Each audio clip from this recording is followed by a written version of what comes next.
Was Jesus with the whips.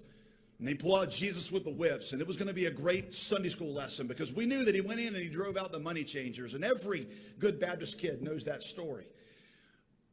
Reflecting on it later, I realized that I learned that story with the emphasis on the wrong syllable. Because what you had in that story is always, for us, a focus on why Jesus was driving them out or what he was angry about. It was the money changers, and they were using the temple to make money with the application that you shouldn't sell things in the church lobby because that makes Jesus angry. And there's probably some truth in that. But what we overlook is that the real meaning of that story, what Jesus himself said was the meaning of it, was not so much what they were doing, but what they were obscuring. It's funny, J.D. Greear talks about obscuring with his vague communication. Anyway.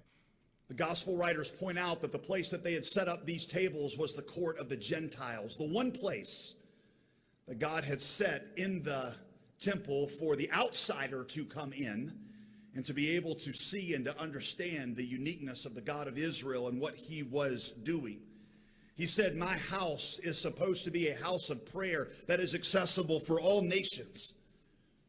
You have turned what was meant to be a portal for the outsider and to make something accessible to the outsider as a place of convenience for the insider.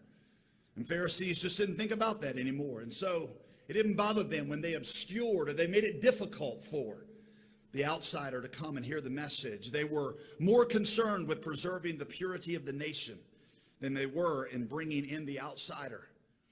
So Greear makes this all about somehow